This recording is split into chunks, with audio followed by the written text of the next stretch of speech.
Hi everyone, Radhe Radhe. नमस्कार सभी प्यारे विद्यार्थियों को। मैं उमेश पाल एक बार फिर से आप सभी का आपके अपने परिवार टीचर्स वर्ल्ड में स्वागत करता हूं। आशा है कि आप सभी स्वस्थ होंगे, मस्त होंगे।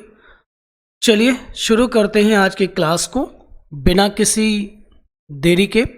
बेटा आज हम लोग सीटेट दिसंबर 2024 के बारे में डिस्कस करने वाले हैं। क्या है कि सीटेट दिसंबर 2024 का नोटिफिकेशन आउट हो चुका है और उसकी एग्ज़ाम डेट चूँकि पहले 1 दिसंबर 2024 बताई गई थी बोर्ड के द्वारा, अब उसे बढ़ा करके 15 दिसंबर 2024 कर दी गई है। उसी के अकॉर्डिंग आज हम लोग प्लान करते हैं कि जो हमारे पास लगभग 2.5 महीने का टाइम है उसमें किस तरह से हम अपने स्कोर को मेंटेन कर पाएंगे, कैसे पाएंगे हम 120 प्लस स्कोर, और या फिर पहले ही प्रयास में किस तरह से सीटेट को पास करें, जानेंगे 100% सटीक स्ट्रैटेजी को। ठीक है, चलिए शुरू करते हैं। लेकिन उससे पहले, कुछ भी और जानने से पहले एक बात जान लेना बहुत ज़रूरी होगा कि जुलाई 2024 का जो रिज़ल्ट आया था वो कैसा था। तो देखिए पेपर 1 का रिज़ल्ट लगभग 18.75% रहा है और पेपर 2 जो रहा है वो लगभग 17% रहा है। कैसे? पेपर 1 में 6,78,707 एस्पिरेंट्स अपीयर हुए और 1,27,159 कैंडिडेट पास हुए। पेपर 2 में 14 लाख लोग अपीयर हुए और लगभग 2.5 लाख लोग पास हुए।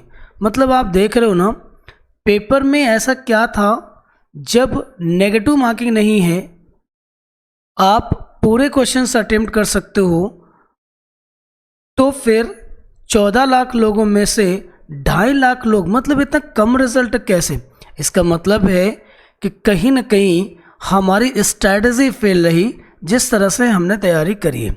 ठीक है, तो सबसे पहले एनालिसिस हमने किया कि कितने लोग पास आउट हो रहे हैं।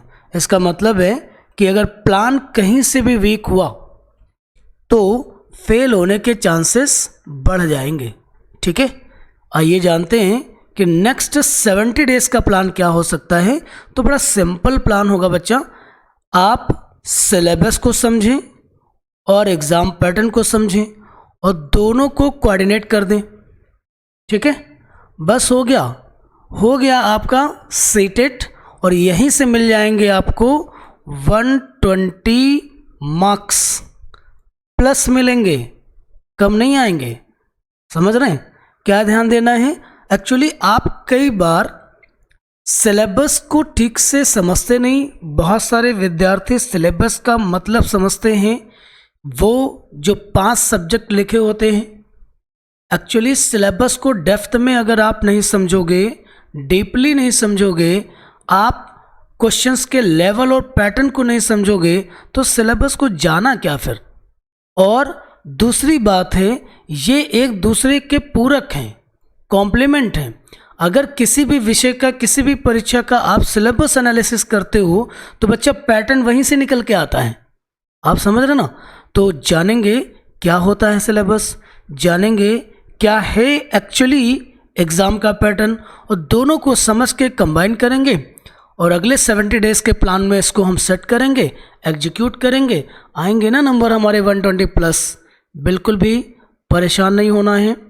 मैं आपको 120 प्लस मार्क्स करके दिखाऊंगा। ठीक है, बट इसके लिए सबसे ज़रूरी बात होती है कि आप कितना पेशेंस रखेंगे और हमारे साथ जुड़ेंगे, और वो भी कंटिन्यूटी मेंटेन करेंगे। समझ रहे हैं? क्योंकि आज ना जैसे हमारा वीडियो चल रहा है, आपने मुझे क्लिक किया यूट्यूब पर और उसके साथ नीचे 10 लेक्चर और लगे हैं अलग अलग। अब आपकी सबसे बड़ी समस्या है कि आपने मुझे देखने के लिए आप आए, मेरे से आप पढ़ रहे थे, लेकिन नीचे के 4 वीडियो में आपने और क्लिक कर लिया।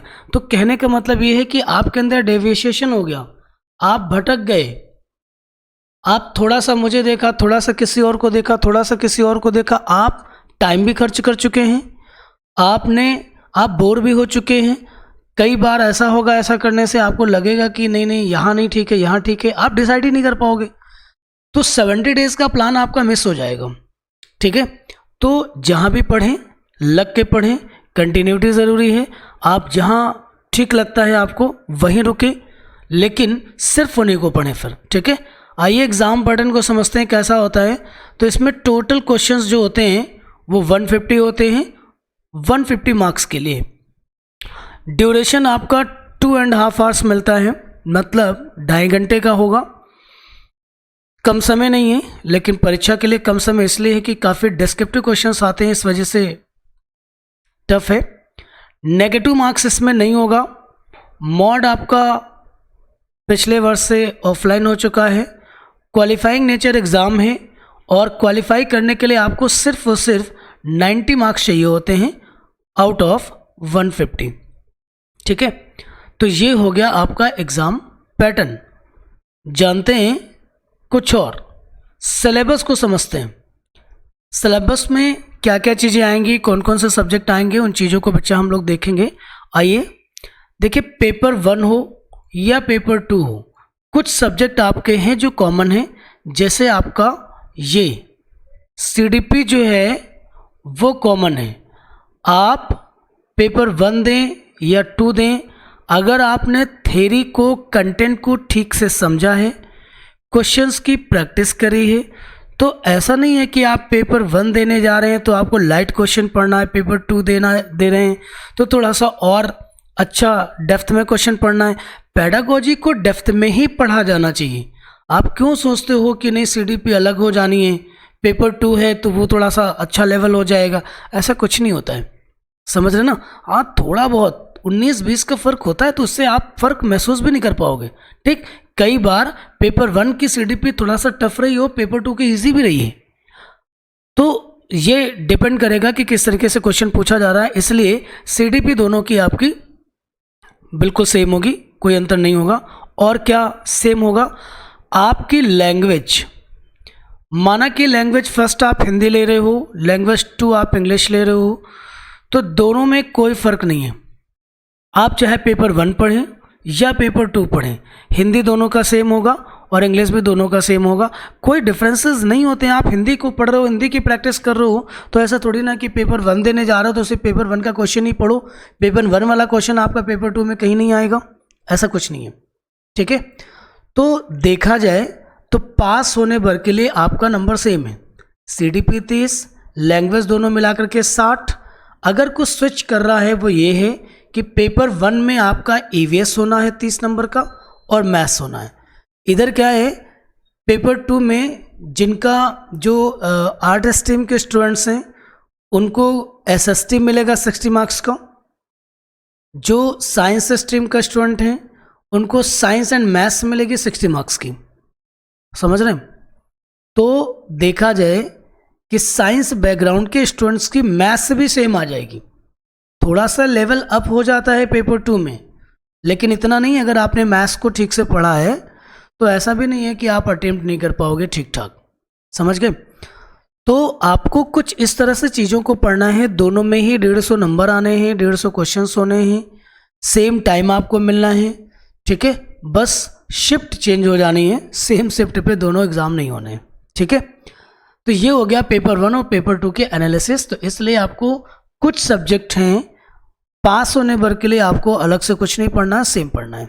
ठीक, ये सारी तैयारियां मैं आपको खुद ही कराऊंगा और मैं आपको क्या क्या पढ़ाने वाला हूं मैं आपको ये भी बताऊंगा।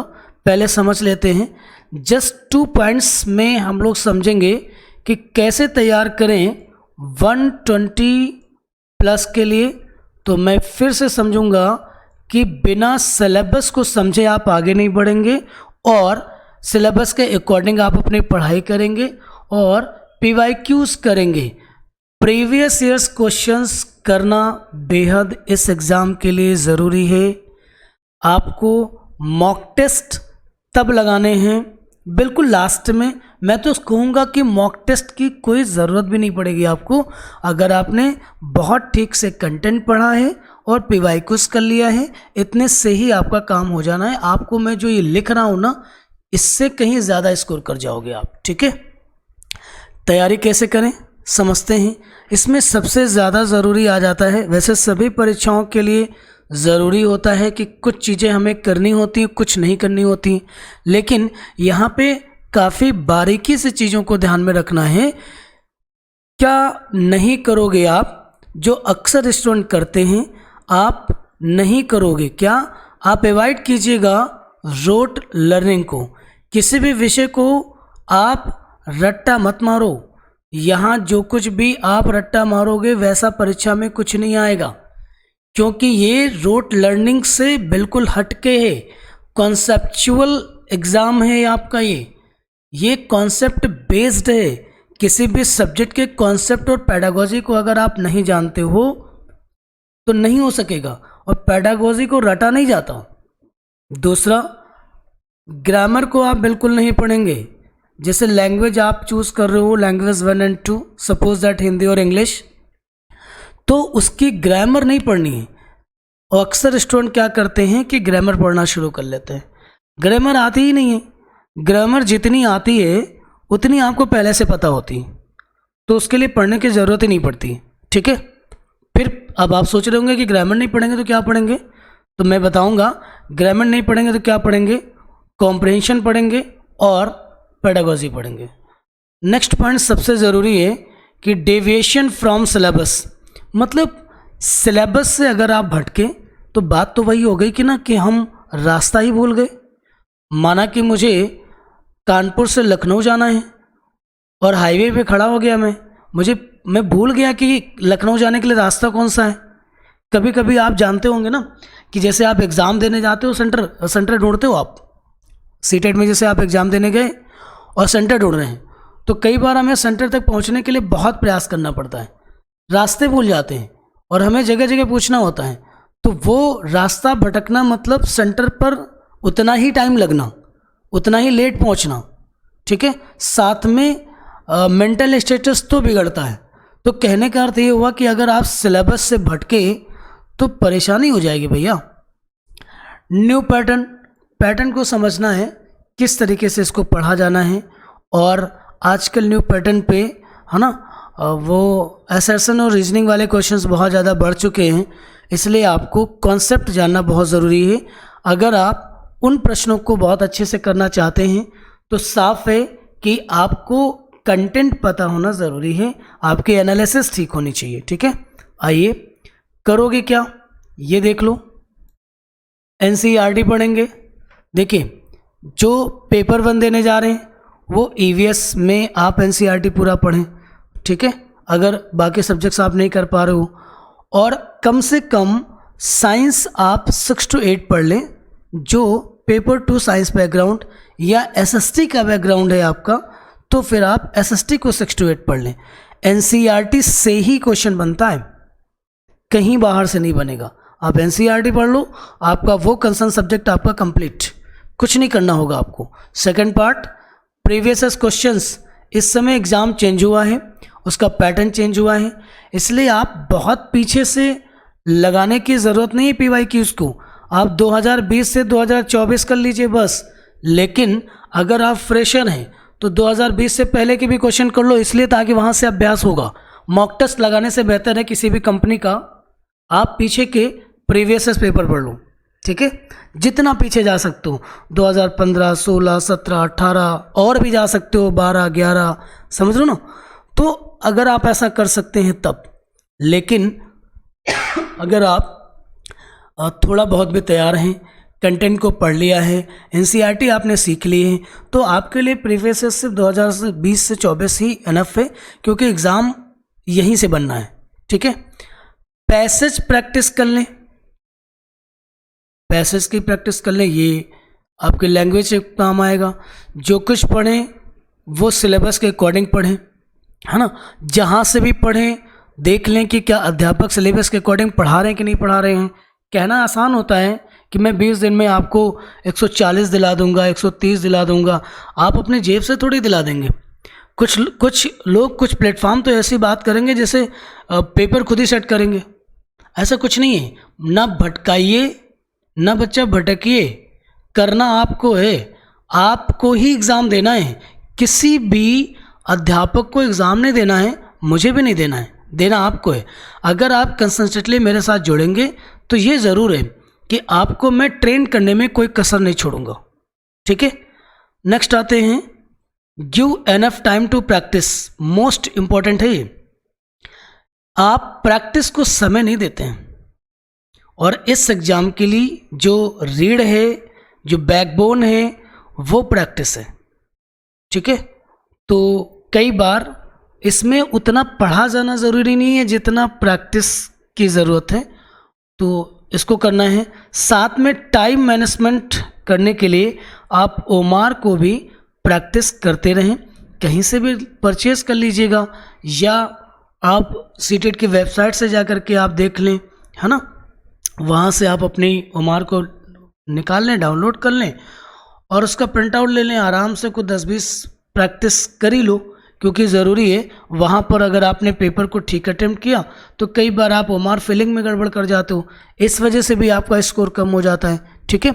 अच्छा हाँ, एक चीज़ मैं मिस कर गया बताना कि जो बच्चे PYQs करना चाहते हैं, तो होता क्या है कि PYQs के लिए कई सारे स्टूडेंट्स पूछना चाहते हैं कि सर बुक कौन सी ले लें, किस किताब से पढ़ लें, ठीक है।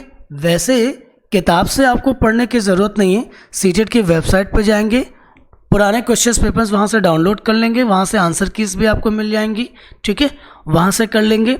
और कुछ भी करने की ज़रूरत नहीं है, मैं खुद भी आपको PYQs कराऊंगा, ठीक है। तो आपको ज़रूरत नहीं पड़ेगी, आपको सिर्फ एक काम करना है कि हमारे अपने प्लेटफॉर्म को सब्सक्राइब करना है और चुपचाप तरीके से सीटेट की तैयारी करना है। आप बिल्कुल चिंता मुक्त हो जाइए। ये चिंता मेरी है कि मैं आपको 120+ स्कोर कैसे कराऊंगा, ठीक है। चलिए, मुझे आज इतना ही डिस्कस करना था आपके साथ। हाँ, एक बात और है कि मैं मंडे से ही अपनी सीटेट की क्लास को स्टार्ट कर रहा हूँ रात 8 बजे। 8 बजे सभी विद्यार्थी एक्टिव हो जाएंगे, और प्लान क्या होगा मैं ये आपको सेम डे ही बता दूंगा कि किस तरह से चीज़ों को हम लोग पढ़ेंगे, ठीक है। तो और कितने मार्क्स का काम करेंगे हम लोग, तो मंडे से ही हम लोग पढ़ेंगे। सीटेट की क्लासेस को स्टार्ट कर रहे हैं। चलिए, आज की क्लास को यहीं पर वाइंड अप करेंगे। मस्त रहिए, खुश रहिए, और अपने सीटेट के फॉर्म को फिल कीजिए, एप्लीकेशन को फिल कीजिए। मिलते हैं मंडे को।